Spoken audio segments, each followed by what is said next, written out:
Este é um dos episódios do Bit Papo. Aqui ao meu lado, Jorge Forbes. E do lado do Jorge Forbes, o Silvio Genesini. Nós dois juntos e vamos falar de inteligência artificial, como não poderia deixar de ser.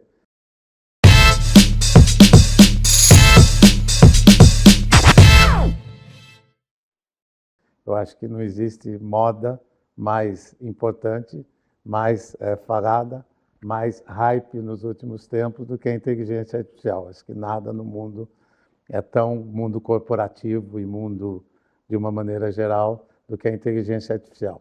Desde o ChatGPT, que saiu em novembro de 2022, já há algum tempo, saíram vários outros anúncios. O Bard do Google, a Amazon investindo no Anthropic. Então virou uma febre, todo mundo fala, todas as empresas, é como se não pudéssemos estar fora da inteligência artificial. Então a primeira questão que talvez seja relevante nessa conversa aqui para os nossos ouvintes e telespectadores corporativos é se esse hype e se esse movimento todo faz realmente sentido, Jorge. É realmente um salto, é uma mudança no caminho da inteligência artificial, essa inteligência artificial generativa, ou nós estamos falando de uma moda passageira e daqui a pouco nós não vamos estar mais interessados na inteligência artificial? O que você acha? Silvio, eu não acho que seja passageiro, não. Acho que é uma revolução na experiência humana. Todas as grandes revoluções, as revoluções tocavam algo exterior a nós. Por exemplo, o surgimento da luz elétrica. Foi uma revolução no início do século passado. Foi uma revolução, mudou a forma a hora do jantar, mudaram as noites, mudaram o uso de aparelhos, mas não era uma alteração na pessoa. Pela primeira vez nós temos uma alteração radical na pessoa humana. A gente pode coisas que a gente não podia, a gente se lembra de coisas que a gente esquecia, a gente faz coisas que a gente não fazia. E isso não é uma moda, é uma revolução, é um novo patamar do funcionamento humano que, a meu ver, veio para ficar e nós temos que aprender a fazer essa colaboração, essa contraparte da inteligência artificial o mais rapidamente possível para não ficarmos analfabetos digitais. Eu também concordo. Eu acho que é um salto, e uma das razões que eu acho que é um salto é porque ele a inteligência artificial tratou da linguagem. Pela primeira vez, acho que a gente viu sair de uma vez, imediatamente, o ChatGPT e todos os outros falando português, falando inglês, falando francês, e numa qualidade do inglês e do francês extremamente bom. E estamos falando de imagem também. Então, uma criação de imagem que não existia antes. Sempre tem algumas coisas até gozadas, né? O ChatGPT e os outros alucinam. Parece coisa de humano, né? Tem alucinação e coisas às vezes muito simples. Ele erra e erra de maneira muito estranha, que parece ali que não foi treinado suficientemente, apesar de todo o treinamento. Mas, apesar disso, eu acho que essa combinação da linguagem escrita com a linguagem visual e de ser capaz de gerar a imagem, eu acho que é um salto, e de ter sido feito tudo ao mesmo tempo, um salto que a gente não viu antes. Eu acho que, na verdade, o grande desafio é como é que você junta o humano com a tecnologia. Esse é o grande desafio. E que utilização, principalmente no ambiente corporativo, a gente teria mais imediatamente e com mais benefício para você se distinguir do que era anteriormente. Então, eu não sei se você hoje já tem algumas aplicações que você diria assim, se eu for aqui para um CEO, para um CMO, para um executivo, para uma liderança, Aonde é que eu começaria antes usar essa, e de que maneira eu faria isso para ter uma diferença em relação aos meus concorrentes? Silvio, eu acho que o mais fácil, maneira da gente entender, é que na experiência humana, seja na empresa, seja fora da empresa, nós temos sempre dois aspectos. Um aspecto racional, previsível, o aspecto da necessidade, e o aspecto não racional, não apreensível pela razão, um aspecto surpreendente, um aspecto que responde ao desejo. Desejo não é igual a necessidade. Necessidade é uma coisa boa para todos. Nós temos necessidade de beber água. Né? Beber água. Aliás, tintim. Aí, isso é uma necessidade. Nós não temos necessidade de beber uísque, beber champanhe, beber martini. Temos também, né? Não é necessidade. Tá bom. Né? É desejo. A necessidade é a água. É. O resto é desculpa. Então, quando fala, não, era necessário tomar um uísque, não é necessário tomar um uísque nenhum, né? Mas você pode... Mas eu quero tomar um uísque. Mas eu quero tomar um uísque, então tome seu uísque. Mas é diferente o que é da ordem da necessidade, o que é da ordem do desejo. Mas o que eu queria centrar, o comentário, lembrando esse aspecto que o ser humano tem essa dupla inserção, é que tudo aquilo que for da inserção da ordem da necessidade, que for traduzível numa linguagem, como você falou, que atinge a todos, tudo o que for tiver nessa categoria será melhor realizado pela inteligência artificial, porque ela será mais rápida, ela falhará menos, ela não vai beber uísque, ela cumprirá as funções que uma empresa, por exemplo, está cumprindo de uma forma muito melhor, mais barata, mais segura, mais certa, mais avançada. Enfim, tem uma série de mais aí. Isso quer dizer que vai substituir o homem? Não. Isso quer dizer que, ao se ocupar de tudo aquilo que é genérico, ela vai relevar, vai pôr em relevo a subjetividade humana. Então, não é contra a subjetividade humana, ela é a favor. Resta saber se nós, humanos, sabemos suportar a nossa subjetividade, porque a nossa subjetividade é arriscada, é surpreendente, é desejante, não é tão bem estabelecida. E tem gente que gosta que a vida seja um piloto automático. Para quem gosta que a vida seja piloto automático, aí está ferrado, porque a inteligência artificial vai substituir a pessoa. Se você consegue sustentar essa criatividade inerente ao ser humano, o amor, o desejo, a surpresa, a alegria, a tristeza, o luto, enfim, as variações que nos caracterizam, a inteligência artificial é uma excelente parceira. Não. E a grande questão, provavelmente, tem aqui de que as corporações e as empresas são práticas, né?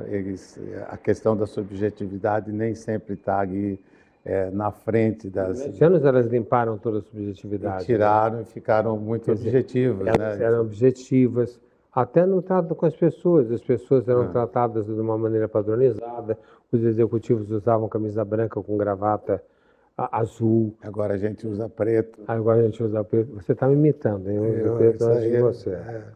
A dupla. As empresas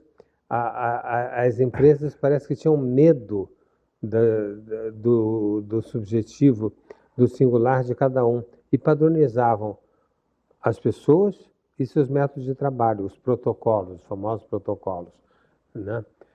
E aí, de repente, nós estamos tendo uma eclosão da singularidade humana, pelas razões, a meu ver, que eu falei anteriormente, e que as empresas estão tropeçando no rabo da emoção humana para se manterem. Como as corporações são muito práticas, é muito provável que as primeiras aplicações da inteligência artificial se dê nesse mundo que o pessoal chama de chatbot. Chatbot é o atendimento ao cliente feito por avatares, O bot e que até de hoje, robô, né? de robô, chatbot, mas eles põem ali, em geral, uma pessoa que tem um nome para representar ali, para falar como como se tivesse um humano, mesmo que esteja escrevendo, ou mesmo se esteja uma voz. Então, exemplo recente aqui que eu passei aqui com uma companhia aérea, sem mencionar o nome. Cheguei no aeroporto e o meu voo tinha sido cancelado. Estava claro ali, olhando no painel, que ia ser cancelado. A companhia aérea tem o meu e-mail, tem o meu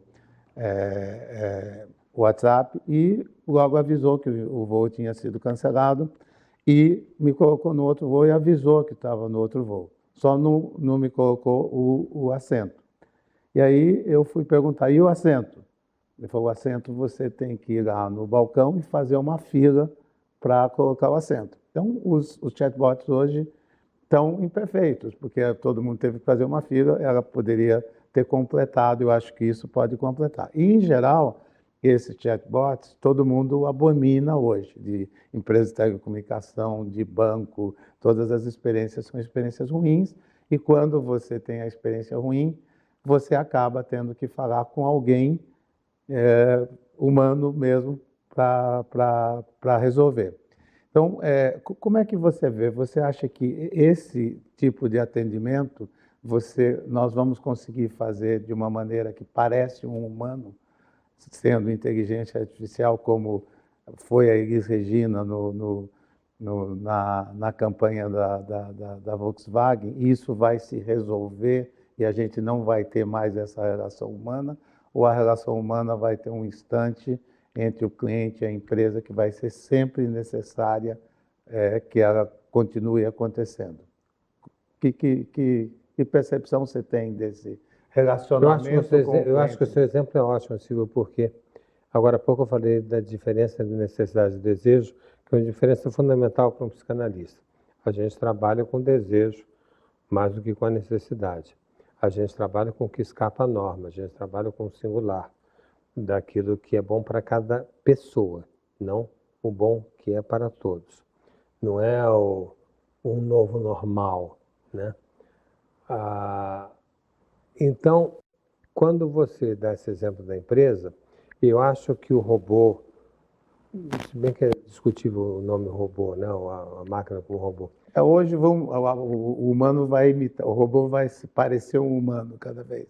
Talvez seja um momento de passagem, que no momento ainda é necessário que a máquina pareça humano para nós aceitarmos conversar com ela, e no momento, talvez daqui a pouco tempo, a gente vai aceitar saber que a gente está falando com a máquina. Como o filme, lembra do filme? Como ela. O Ela, né? A gente vai falar com a máquina, Fênix, ou quando você vai sei lá, no cartão, máquina de banco no meio da rua, você fala com a máquina numa boa, você está conversando com ela. A sua pergunta é, isso vai substituir as relações humanas? Eu acho que não. E o seu exemplo é ótimo, porque o voo estava cumprido, a companhia estava lá, onde você estava lá, estava o assento. Uhum. O assento já não é tanto necessidade. Uhum. Tem gente que gosta mais na janela e mais no corredor. Tem pessoa que quer viajar, quer ficar na janela para fechar a janela e não ser incomodado.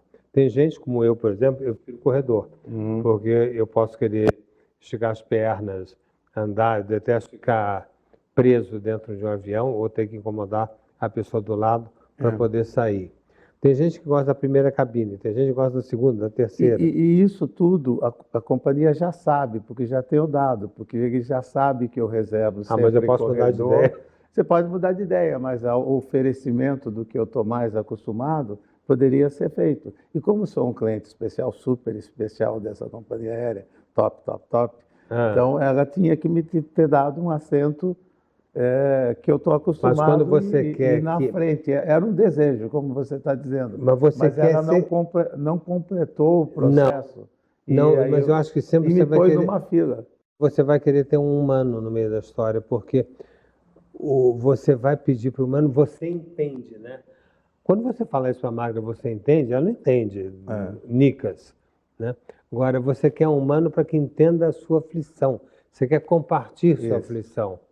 E não acho que a máquina E a vai conseguir inteligência fazer. artificial não vai fingir que entendeu a minha aflição e Vai fingir, com os mas a dados gente que vai ela tem. saber que ela está fingindo. Mesma maneira que quando uma pessoa também finge, Francisco tem uma...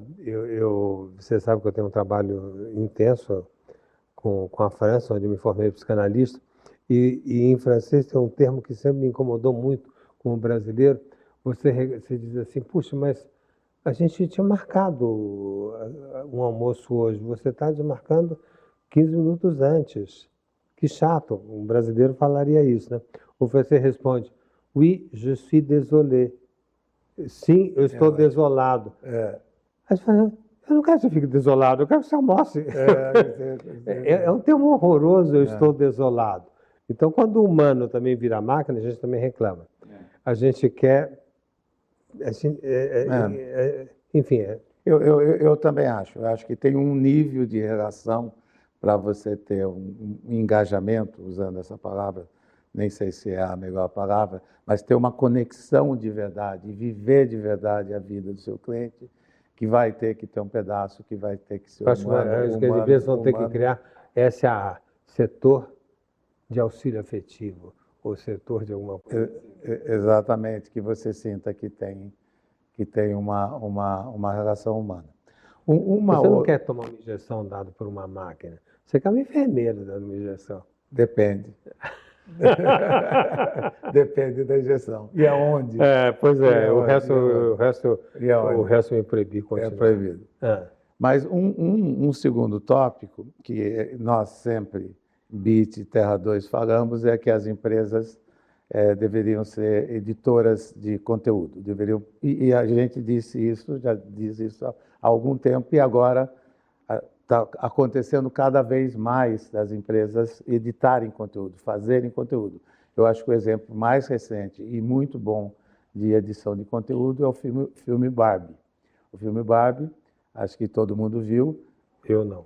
Você não viu? Você precisa ver, porque a Mattel criou uma unidade de filme para fazer um filme, contratou uma diretora muito conhecida, a Greta Gerwig, e um risco muito grande, fazer um filme sobre uma loira estereotipada, magra, num tempo que nós somos muito mais inclusivos e politicamente corretos. Barbie tinha tudo para dar errado. E Barbie deu muito certo.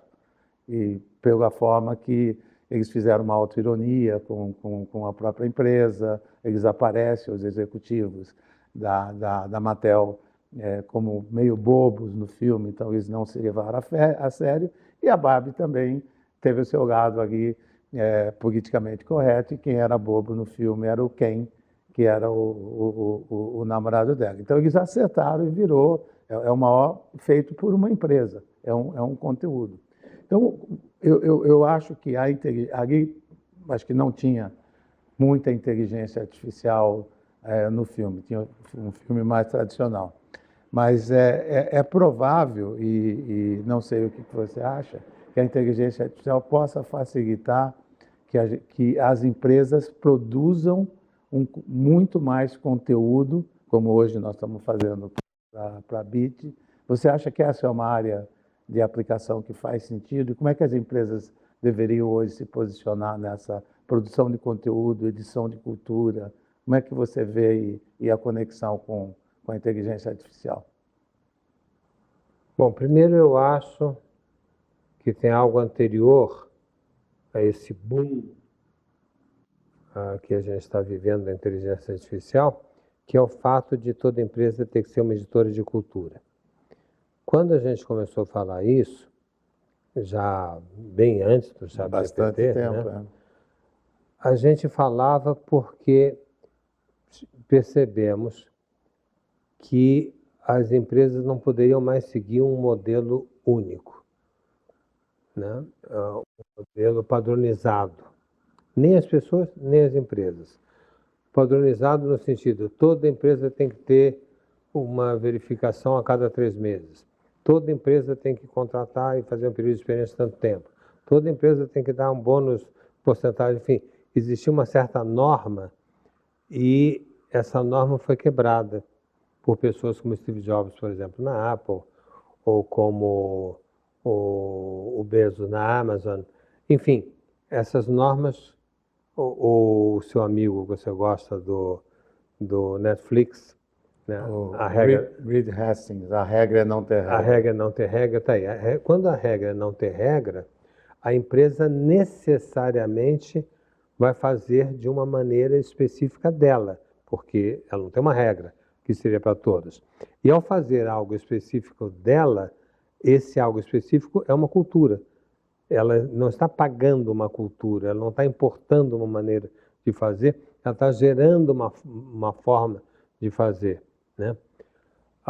Então nós falamos que elas teriam que ser editoras de cultura, né? O Steve Jobs, evidentemente, foi um grande editor de cultura, né? O Elon Musk é um editor de cultura, já que a gente está Acho falando que é. de pessoas Acho que é. Eu tenho mais simpatia por ele do que você. verdade. Eu acho que ele é um editor de cultura. Eu acho. Vamos fazer o nosso próximo episódio sobre o Elon Musk. Tá bom, então vamos fazer. Você quer terminar de ler a biografia, né? Silvio, esse assunto é tão fascinante que eu me sinto abrindo demais nessa nossa conversa. Pergunta é: a inteligência artificial vai facilitar a edição de cultura ou não? Então, ponto 1. As empresas em Terra 2 serão editoras de cultura mais que patrocinadoras. 2. Sendo editoras de cultura e sendo a inteligência artificial um instrumento fortíssimo no auxílio da cultura, no sentido textual, no sentido das informações, no sentido das conexões, me parece que sim, vai auxiliar muito, né, que essas empresas cumpram seu papel de editoras de cultura, ter a eficiência a ela associada de uma inteligência artificial. Eu acho também, eu acho que vai permitir com que você faça com muito mais frequência, com muito mais velocidade, com muito mais qualidade. E a história da Barbie, eu acho que é uma história interessante, porque a Mattel tomou o risco. Você cisma de falar da Barbie? Eu não vi a Barbie. Não, eu sei, mas é interessante, muita gente viu a Barbie, os nossos ouvintes aqui certamente viram a Barbie. Eu fiz uma apresentação sobre a Barbie num grupo só de mulheres e quase todas as mulheres tiveram Barbie mulheres entre 30, 35 e 50 anos na sua juventude, e quase todas elas gostaram do filme, o que mostra que foi um acerto da Mattel. Eu acho que cada vez mais, eu acho que vai ter gente, porque uma coisa é você fazer pequenos vídeos, uma coisa é você fazer pequenos conteúdos. Mas o que é esse filme, então? Conta. Do ponto de vista da empresa foi muito bom, passou a vender mais Barbie, e era um risco de você fazer um filme sobre uma boneca estereotipada, e acabou sendo bem feito. Então, a tomar o risco, fazer bem o conteúdo, e no fundo criou, a ideia da Mattel é fazer vários outros filmes com os outros brinquedos da Barbie. Então é uma história interessante. Não tem aqui muita inteligência artificial, mas eu acho que a inteligência artificial vai permitir que as empresas façam mais conteúdo, vamos dizer, associado aos seus produtos, criem cultura, editem cultura, como a gente tem, desde que as empresas também aceitem isso. Eu vou te contar uma coisa engraçada. Não é tão engraçada, aliás.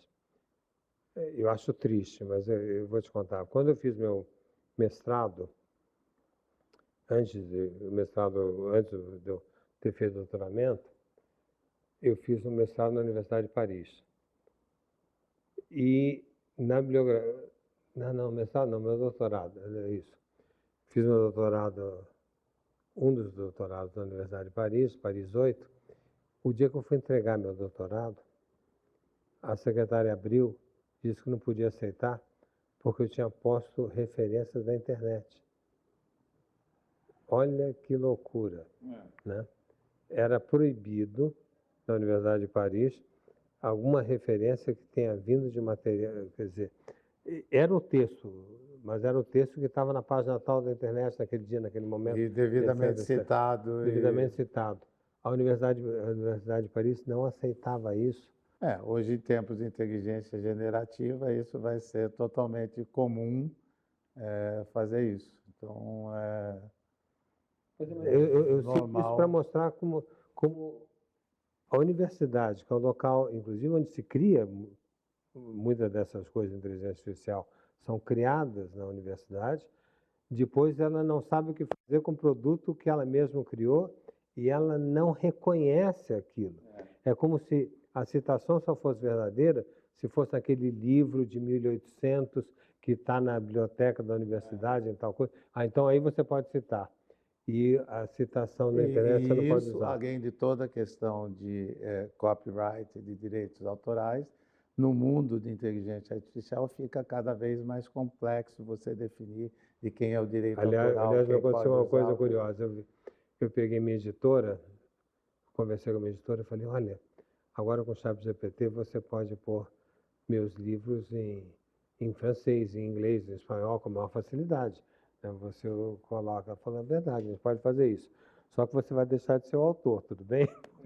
Você vai informar para a máquina tudo que você fez, e se alguma pessoa fizer uma pergunta amanhã para ela, ela vai te dar. Mas que é uma bobeira. Você não vai deixar de ser o autor, você só vai ter uma companhia na autoria. Certo? Mas parece que a máquina não te cita, ela não cita que ele tirou de você. Então, Jorge, para não dizer que a gente não falou das flores, vamos falar do medo. Você tem falado bastante do medo, acho que um dos principais temas seus com relação à inteligência artificial é falar contra o medo e contra essa situação dos que são negacionistas em relação à inteligência artificial. Mas eu acho que tem alguns pedaços ali de aplicação que são, por exemplo, substituir trabalhos que são trabalhos mais rotineiros, mais operacionais e provavelmente com algum nível de desemprego. Aqui sempre tem essa discussão que a gente perde emprego mais operacional e ganha empregos com mais valor, mas sempre, e principalmente numa situação de países como o Brasil, em que as pessoas não estão preparadas para ocupações mais sofisticadas, é possível que a inteligência artificial seja um elemento de desemprego e de concentração de renda e de concentração de oportunidades. Então, eu que concordo com você que não tem jeito, não tem como lutar contra a evolução da inteligência artificial, você tem que fazer o melhor que você pode dela e o medo é uma má companhia.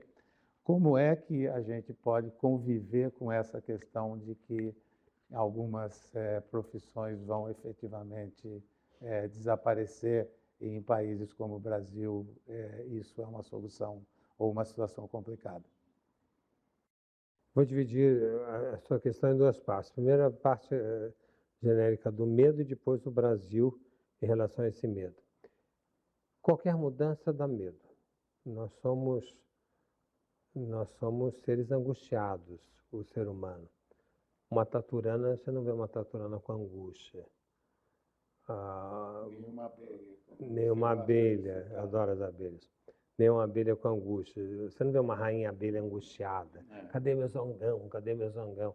Você pode tentar imitar e fica engraçado, mas você não tem essa angústia. Agora, nós vivemos angustiados o tempo inteiro porque nós somos seres de incerteza. Os animais são seres de certeza. Quem tem certeza não tem angústia. Quem tem certeza tem angústia, que é o que nos caracteriza, a dúvida. Né? Nós somos seres que duvidamos. Aí, de repente, alguma coisa se desestabiliza no nosso meio, a gente fica apavorado. Quando surgiu o tear, essas pessoas jogaram os seus sapatos, chamados sabot, Eu não sabia, né? aprendendo. Dentro da máquina. Daí veio o termo sabotagem, que surge em francês, sabotagem, e nós utilizamos, quase todas as línguas têm esse termo sabotagem, você vai sabotar aquela diferença que te põe em risco. Bom, imagina se uma máquina que funcionava na independência de você já era atemorizante, o que dizer de uma máquina que faz muito mais coisas do que fazer uma malha, né? Que é aquilo que a gente está vivendo. Então, a gente está vivendo um medo muito grande. Então, O risco é exponencialmente mais alto. O né? risco Podemos dizer é isso. muito mais alto. Segundo, tudo aquilo que for traduzível em algoritmo, a máquina o fará e o resultado será melhor. Um raio-x, para pegar a área médica, o médico pode ficar orgulhoso e virar para o seu paciente e dizer: eu tenho certeza que eu estou vendo nessa chapa, porque eu já vi 30 mil chapas, 50 mil, 100 mil. E a máquina do lado diz assim: eu vi 200 milhões há 1 minuto atrás. Quer dizer, é incomparável. Então, o radiologista vai ter que se rever, o dermatologista vai ter que se rever, né, que também é algo à distância. Um dermatologista me dizia outro dia: eu não sei o que eu faço para atender um paciente, que quando passa pela porta, eu já sei o que ele tem e o que eu vou dar. O resto eu tenho que enrolar um pouquinho, porque eu não posso fazer uma sessão de 30 segundos. Uma sessão não, uma consulta de 30 segundos. Né? Que já vem informado. Então, nós teremos que encontrar aquilo que escapa à captura do algoritmo e fazer nosso exercício nessa complementariedade. Eu acho que o grande termo do momento é complementariedade. A inteligência artificial é a nossa complementariedade. Nós temos... É a complementariedade do humano em relação ao digital, do subjetivo em relação ao objetivo. Exatamente. Quer dizer que uma coisa complementa a outra. Muita gente vai perder emprego, muitíssima gente vai perder emprego. É previsto, por exemplo, que de 3 milhões a 5 milhões de caminhoneiros percam seu emprego nos Estados Unidos nos próximos 3 anos.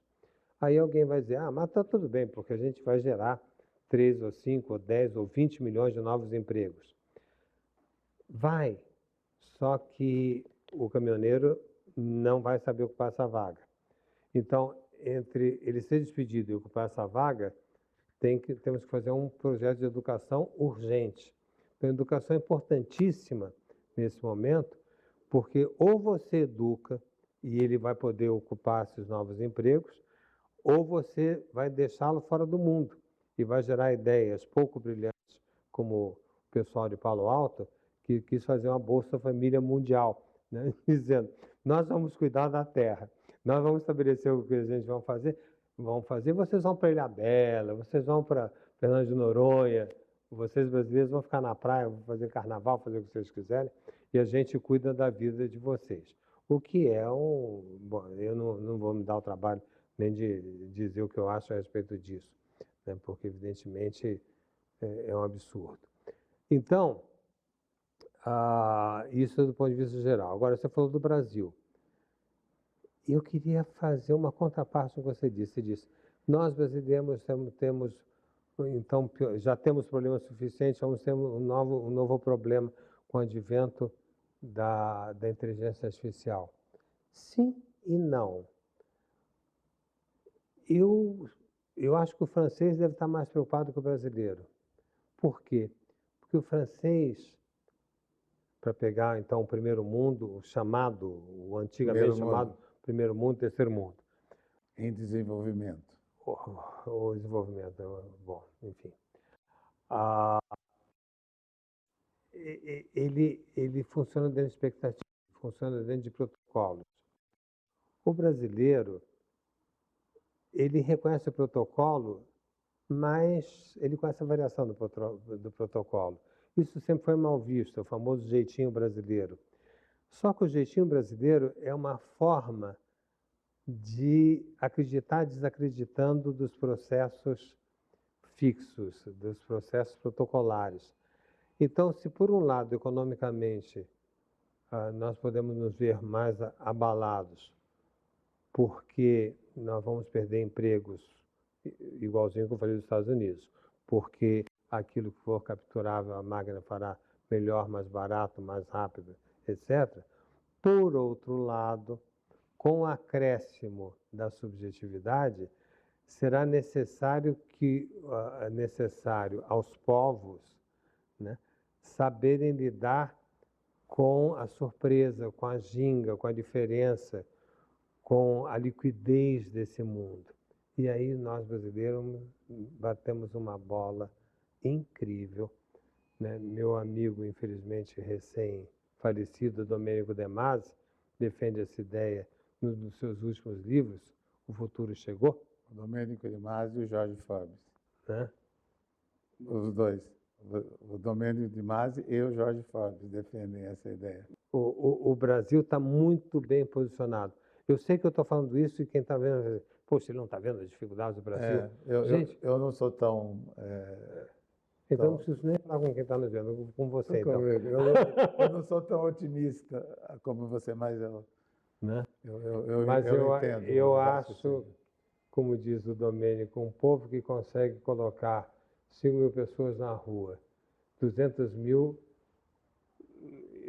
em volta desses 5.000 e 10 milhões em casa, uma pessoa apita, está todo mundo dançando organizadamente. Mas a minha preocupação não é com essas pessoas, é com os 20 milhões que estão na Bolsa Família, que tem muito mais dificuldade. Mas, enfim, não vamos falar de... Você não vai achar que eu não estou dando... Você não vai ficar do santo protetor das 20.000 famílias. Minha preocupação não é com esse pessoal que vai lá no meio do samba. Eu vou falar com o povo que está nos vendo. O Silvio está querendo dizer... Como se ele tivesse... São os 20 milhões ele é Bolsa Família. Tanta pessoa que está preocupadíssima e que eu não estaria preocupado. Não é nada disso. Não, eu não disse isso. Não é nada disso. Eu não disse isso. Não é nada disso. Eu estou dizendo que o fato de nós termos dificuldades não exclui a criatividade. A criatividade brasileira é tanta, né, que sobrevive às piores intempéries pelas quais a gente passa. Quer dizer, nós não perdemos, você diz que você não é tão otimista, mas o brasileiro não perde seu otimismo mesmo frente à maior desgraça. E isso... Você não quer ouvir, mas eu... Estou ouvindo. Mas isso é um aspecto fundamental desse povo. Não, eu estou ouvindo, eu só não sou tão otimista aqui e entendo aqui.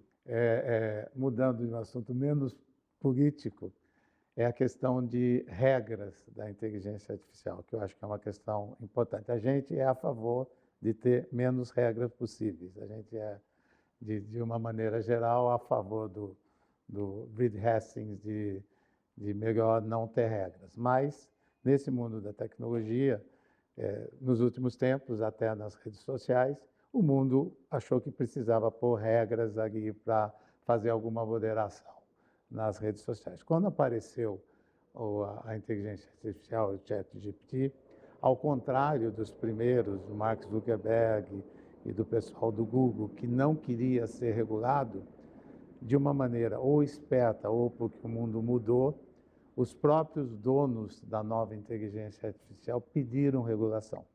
Eles disseram desde o primeiro instante que a inteligência artificial precisava ser regulada e ter regras. Foram no Congresso americano, disseram em várias coisas ali. O Sam Altman, que é o principal cara do OpenAI, foi lá e disse assim, não, eu acho que a inteligência artificial é perigosa e precisa ter regras. E tudo isso porque pode ter bias no sentido de ir por um caminho ali que é um caminho preconceituoso ou que não inclui todo mundo, ou porque pode ser injusto do ponto de vista das pessoas e pode ser um concentrador de rendas e de benefícios aqui. Como você vê aqui, e a gente está num caminho, né? A inteligência artificial, nós não vamos parar aqui, nós vamos ter um caminho e ela vai ficar mais inteligente e mais artificial. Como é que a gente podia dizer que tipo de regra que não mata a criatividade, ou regra nenhuma, ou regra Tem um meio termo? Silvio, eu acho difícil. Tem vários níveis que me passaram na cabeça te ouvindo agora sobre essa questão de regras. Primeiro, o paradoxo. Quando surge o ChatGPT, em novembro de 22, eu achei muito curioso que as principais universidades americanas puseram uma regra imediata de proibição de uso do ChatGPT. New York University, Stanford, Columbia, né? Mas esse povo que gera o conhecimento para fabricar isto, depois não consegue, fica com medo da própria criação, tipo Frankenstein, Dr. Frankenstein. Achei curioso a Itália, a Itália, eu acho, para mim, foi exemplo mais... Foi curioso e engraçado. Os italianos decretaram, aqui não entra inteligência artificial. Como não entra? Ela entra pelo teto, pelo celular, pelos buracos. Ela entra, para ela o mundo é totalmente esburacado. Ela entra em tudo que é local. Então, ponto 1. Ponto 2. É factível nós termos regras mundiais?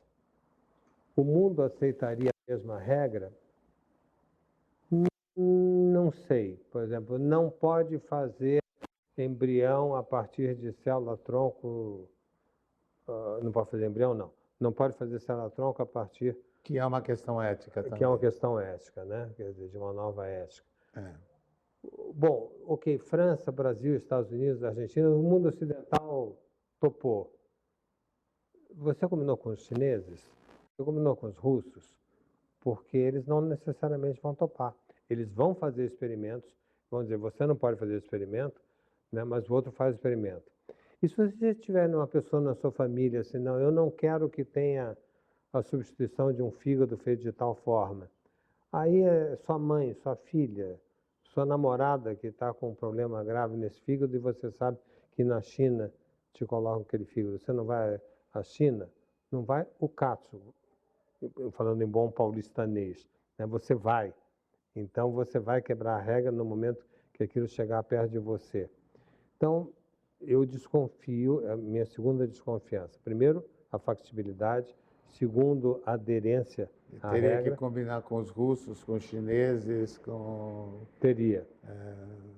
Agora, terceira coisa, que aí eu acho mais complicado, porque eu entro no aspecto psicanalítico, filosófico, ético, que é mais denso para esse nosso bate-papo, né?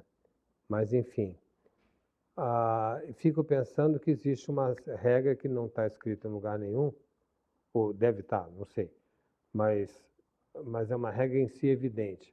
Vamos combinar que é bom ter bomba atômica, mas não é bom jogar bomba atômica. Essa regra é implícita, né? Você não vai jogar bomba atômica... Fica com uma ameaça e uma proteção ao mesmo tempo. Exato. Eu acho muito curioso que os reis franceses escreviam nos canhões, no cano do canhão está escrito a última razão dos reis. Então, bomba atômica é a última razão dos presidentes, mas não pode ser usada, porque se usar não tem mais a bomba atômica, ele não terá mais a última razão.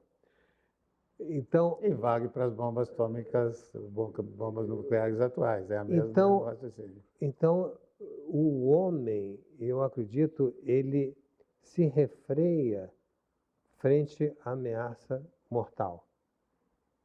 Quer dizer, é fácil fazer uma regra, nem precisa, às vezes, escrevê-la, porque ele não fará uso, ele tem um poder maior que o querer dele, né? Eu posso acabar o mundo? Posso. Quero? Não, não quero, né? Então, esse tipo de regra, acredito que terá. O que é complicado, a meu ver, é que o mundo está pensando ainda que nós estamos numa junção de cínicos, que o mundo atual é cada um por si, Deus por todos. Cada um tem que ver seu umbigo. Você é a sua própria empresa. Você tem que pensar em você em primeiro lugar. Tipo assim, põe a máscara primeiro em você, depois do lado, como se fala nos aviões, né? Há uma ideia de que nós não nos sacrificamos mais por ninguém. E não é verdade. Eu não acredito nisso. Então, como eu acredito que o ser humano não tem essa expansão cínica que estão tentando nos convencer, eu posso dizer que mesmo nós ocidentais, por exemplo, não morremos mais por uma revolução, como a geração 68, que não é tão distante da gente. Estávamos quase lá. Né? Os meninos foram para a rua, se expuseram a morrer. Nossos filhos não fariam isso hoje. Isso quer dizer que eles são cínicos? Não, isso quer dizer que o limite deles não é mais morrer por aquela ideia, mas você pode morrer por um filho, por um pai, por uma mãe. Quer dizer, a nossa vida, o sentimento da vida para o homem, não é só um sentimento biológico. Nós temos duas mortes, a morte biológica e a morte da razão de viver. Quando a gente diz, mas se isso não acontecer, de mais nada serve minha vida. Se nós formos capazes de captar esse momento, que até esse instante eu acho que nós, os políticos, a ONU e aqueles que têm responsabilidade de gerar essas regras, não foram capazes de captar esse momento, aí sim nós vamos poder ter uma expressão de regra que pegue e que funcione nesse mundo. Vê se eu posso... Eu acho que eu falei um pouco complicado. Mas vê se eu posso traduzir da seguinte maneira. Você acha que a regra melhor e que vai ser mais efetiva é a regra que vem de uma, não diria uma convenção, mas um encontro de pensamentos e de situações éticas em que as pessoas, o conjunto de pessoas, os ecossistemas, estão de acordo que esse é o limite. Você falou de Barbie, eu vou falar então do Pequeno Príncipe. Livro lido por todas as misses e por mim. Isso, por mim também. Então adoro o Saint-Exupéry. Já somos dois. A um belo momento o príncipezinho fica fascinado com o rei que manda fazer coisas e as coisas funcionam e diz, rei, ó rei, como é que faz para a gente mandar como o rei manda e a coisa ser feita? E o rei vira para ele e diz assim, é muito fácil, só manda as pessoas fazerem o que elas querem fazer. Dá certíssimo. Se você mandar alguém fazer o que ela quer fazer, dá muito certo. Fazer. Então, quando as pessoas quiserem fazer, existir um querer coletivo, se você for, esse é a melhor, por isso que eu dizia que essa é a melhor transformação da ética em moral quando chegar no nível. Exatamente. Pronto, tá muito bem respondido. Melhor do que a União Europeia. Muito melhor. Muito mais eficiente, né? E esses são os limites. Agora, por que eu acredito nisso? E você diz que você desconfia mais e que eu sou mais otimista. Naive com os brasileiros. Né? É porque essa discussão... Não, eu quero só fazer um... Eu detesto... Tem certos debates que as pessoas perguntam assim, o que você acha do Brasil? Eu acho muito difícil, viu? Pronto. Aí o povo que está assistindo fala assim, isso é só coisa séria, né? É difícil, é complexo. Eu adoro o Lacan, meu professor, né, com quem me formei psicanalista, dizia, não precisa ser sério na vida, viu, Silvio? Precisa fazer série. Ele diferenciava fazer série de fazer cara de preocupado. Ele antecipou Netflix, é isso? De fazer a série. Né? Então, do que ser sério. Mas o que eu quero dizer é o seguinte, quando você fala de pôr regra, é porque existe um medo no mundo de uma vida sem limites. E que o sem limites, o ilimitado, vai nos matar. O ilimitado vai nos matar. Se houver... Na ilimitação do poder que nós temos hoje, nos mata. A bomba atômica nos mataria, desse exemplo agora há pouco. O que eu talvez fique mais tranquilo é porque eu não acho que o ser humano suporte o ilimitado. É que eu não acho que não exista mais limite no mundo.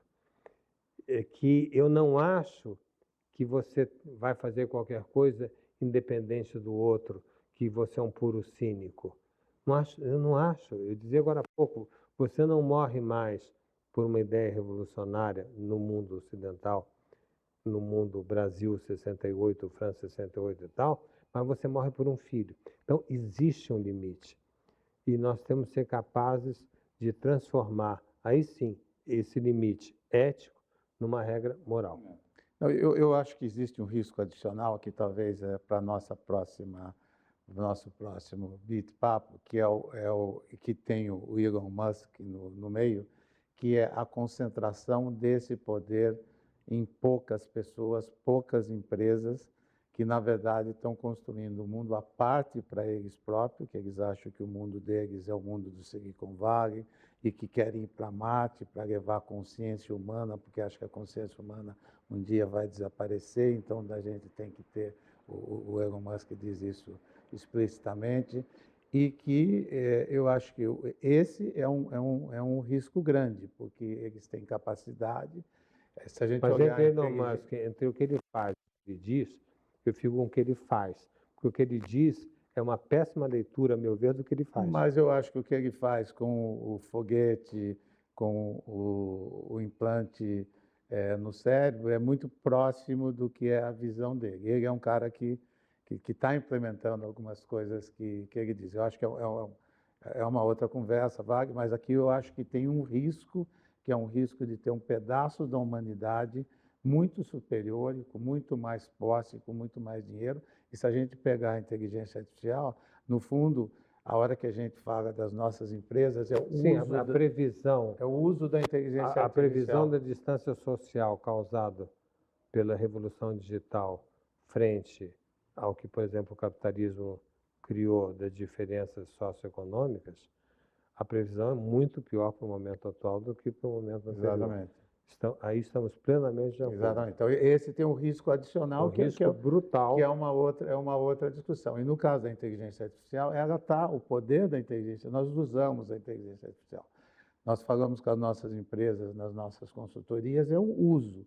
Quem realmente controla a inteligência artificial vamos ser 4, 5, meia dúzia de empresas concentradas nos mesmos pessoas, nas mesmas empresas de tecnologia. A gente tem 6 ou 7 empresas de tecnologia que valem $1 trilhão, e depois tem o resto que vale $1 bilhão hoje. Então tem ali um gap importante, então tem um risco adicional. É uma outra conversa.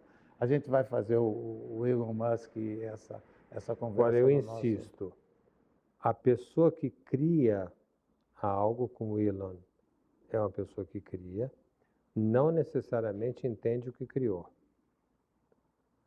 Isso pode ser um pouco conturbado para quem está nos ouvindo, mas eu repito, tripito e polipito. Você cria algo, mas o próprio criador lê o que criou a partir de suas fantasias anteriores. Ou seja, o discurso, a descoberta, é muito mais recente que o discurso da descoberta. Quando Freud fala, inclusive, sobre o que ele criou, o que ele viu, que é o inconsciente, e que nós não éramos organizados a partir da consciência, mas que existia um lugar outro que era o inconsciente, as primeiras descrições são muito inferiores às descrições posteriores, porque ele lia dentro do cabedal de conhecimento dele da época. O fazer é surpreendente mesmo para aquele que cria. Então, eu insisto, o Elon Musk pode estar fazendo coisas e ele explica as coisas que ele está fazendo, a meu ver, muito mal. Eu acho graça quando eu leio o que ele está falando. O discurso dele sobre o que ele está falando, eu acho muito fraco. Aqui, de novo, talvez é uma outra coisa, mas eu acho que ele tem incoerência na prática dele, mas ele tem coerência nos fins dele. Os fins dele, se você olhar a biografia que nós dois estamos lendo, desde o primeiro instante ele queria fazer foguete, desde o primeiro instante ele queria ir para Marte, desde o primeiro instante ele queria construir um carro elétrico, ele tem coerência nos fins dele. Mas talvez... Mas ele explica tudo isso através das fantasias infantis dele, a relação com o pai dele, etc, etc. que é muito interessante, ele é um razoável, faz uma razoável análise de si mesmo, mas uma análise que seria bom que a gente fazia em 1900, mais ou menos. Ele precisa fazer uma reanálise dele mesmo. E no caso, eu vou dizer para e ele, no caso, diga para ele. nós vamos dizer para ele. E no caso do Elon Musk, eu acho que ele está perdendo, ele ficou meio bravo e quer a regulação porque ele está perdendo, a inteligência artificial não está com ele, está com o Sam Altman da OpenAI, está com o Google, está com Ele outras se afastou empresas. do Sam Altman, ele estava no começo ligado. Ele ficou fora e está Mas desesperado. agora é diferente, você está falando. Quero regular porque eu quero uma trégua. Então, uma trégua, Ele quero está parar pedindo para eu uma poder... trégua para poder recuperar um local que eu perdi nessa tem. disputa. Aí não tem nada a ver com a espécie humana, é um puro jogo capitalista, né, de que quando ele se reúne, estamos com muito medo, vamos dar um tempo. Isso, é uma não convenceu ninguém. É uma Jorge, a gente, e foi muito bom, eu curti muito, espero que os nossos, quem está nos vendo também esteja curtindo, mas para terminar com algo, eu sei que você já está fazendo consultoria para empresas, para usar a inteligência artificial, eu tenho feito também, nós estamos fazendo, nós, BIT aqui, já temos conversado. O que nós diríamos para um CEO, para um líder que agora tem isso e sente a urgência de não ficar para trás? Eu acho que a gente diz para não ter medo, essa é uma parte importante, mas praticamente o que seria uma... Eu sou otimista com a utilização. Precisa-se. Precisa. Otimismo é uma posição ética. Isso, precisa ser otimista, de acordo. O que mais nós diríamos para um líder que ele deveria fazer? Deveria treinar as pessoas, deveria começar a usar, deveria experimentar, em que áreas, o que seria, vamos dizer, deveria fazer uma cultura... título rápido dessa conversa, eu diria 2 ou 3 coisas muito rapidamente. Primeiro, é necessário que o atual CEO perceba que o carrinho que trouxe ele até a cadeira de CEO não é o mesmo que vai mantê-lo na cadeira. Ele tem que sair correndo desse carrinho e entrar no outro carrinho, né? Quer dizer, ele se elegeu presidente de uma empresa, ou alto executivo, ou C-level de uma empresa, pelas regras de Terra 1, a saber, verticalidade, padronizamento, protocolo, eficiência, disciplina, etc., qualidade de Terra 1. Agora ele está bonito na cadeira dele, está feliz da vida. Cuidado, companheiro, porque ele tem que mudar para Terra 2. Quer dizer, as qualidades necessárias para ser um líder em Terra 2 são muito distintas dessas que eu acabei de falar, que tem a ver com Terra 1. Por quê? Porque é um mundo múltiplo, porque é um mundo que não tem um padrão, tem vários, porque é um mundo da surpresa, é um mundo da criatividade, é o mundo da afetividade, é o mundo da sedução e não da autoridade, né? Então as qualidades são totalmente distintas. E essa mudança nem todo mundo aguenta. Quem não aguentar vai ficar fora. Vamos direto ao ponto, né? Se não souber descer do carrinho Terra 1 e passar para o carrinho Terra 2, vai ficar fora e se ficar insistindo vai acabar com a própria empresa. Então é necessário essa mudança. E um dos aspectos dessa mudança, porque, bom, alguns eu acabei de falar, mas um aspecto que eu realçaria é que o líder atual tem que abrir mão de ser compreendido. Eu vejo esse um aspecto muito difícil para as pessoas. As pessoas querem que seus liderados entendam as razões do líder naquilo que o líder fala, expressa, deseja, organiza, etc. Agora, ele precisa saber que existe uma parte de impossibilidade de conhecimento na própria ação do líder, que fez com que, por exemplo, o primeiro-ministro Rainha Vitória dissesse a ela: não se explique, não se justifique. É uma tradução minha, não é exatamente assim que ele falou never explain, never complain, mas eu prefiro dizer não se explique, não se justifique. Se você consegue suportar ser mal compreendido por quem trabalha com você, você está bem colocado. Se você tiver a ânsia de ser compreendido em cada momento, volta, porque essa Terra 2 não serve para você. Isso o Steve Jobs dizia, be hungry, be foolish. No discurso dele de Stanford. De Stanford, ele disse que algo parecido, não necessariamente você precisa ser compreendido. Exatamente, mantenha essa insatisfação criativa no ar. Exatamente. E, na verdade, eu acho que o que a gente está falando é que a forma de mudar de carrinho é uma forma de experimentação. Não tem uma receita para você fazer isso. É você começar fazendo, é você testar, é você ver a reação e não necessariamente ser compreendido num primeiro instante, mas é de fazer o trem sair da estação, né? E o trem precisa sair da estação. Quem fica muito achando estranho a gente falar não ser compreendido, só quero lembrar que a principal afeto humano, que é o amor, é pura incompreensão. Ninguém, gente, você que está aí na sua cadeira de CEO, ninguém consegue explicar por que ama o outro. E, no entanto, ama, e, no entanto, sofre por alguma coisa que você não consegue explicar. O líder faz inúmeros atos dessa ordem. São atos que não são explicáveis, não porque ele não queira explicar, é porque da estrutura da decisão haver uma incompreensão. Faz parte disso. E o que nós estamos provavelmente dizendo aqui é que na inteligência artificial, que teoricamente seria algo muito mais das exatas ali, de algoritmos de linguagem, existe um lado importante de subjetividade, do humano, Eu acho que ela vai realçar a humanidade. Vai realçar a humanidade como um complemento à própria inteligência artificial. E é isso que vai potencializar a inteligência artificial e fazer ela... Por isso que muitas empresas já estão também com programas de cultura muito interessantes.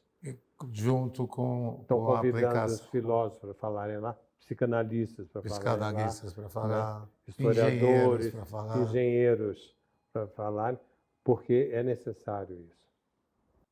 Tem algo mais que nós esquecemos de falar sobre inteligência artificial? Aquilo que a gente esqueceu vai ficar na memória. Vai ficar na memória fazendo. Então, com isso, eu acho que nós acabamos aqui, o Jorge Forbes e o Silvio Genesini, um BIP papo. Vamos ter vários mais. Então, se você escutou, viu e gostou, mande para os amigos, queridos e não queridos também. E nos acompanhe. E se não gostou, mande para os inimigos. E manda para os inimigos também.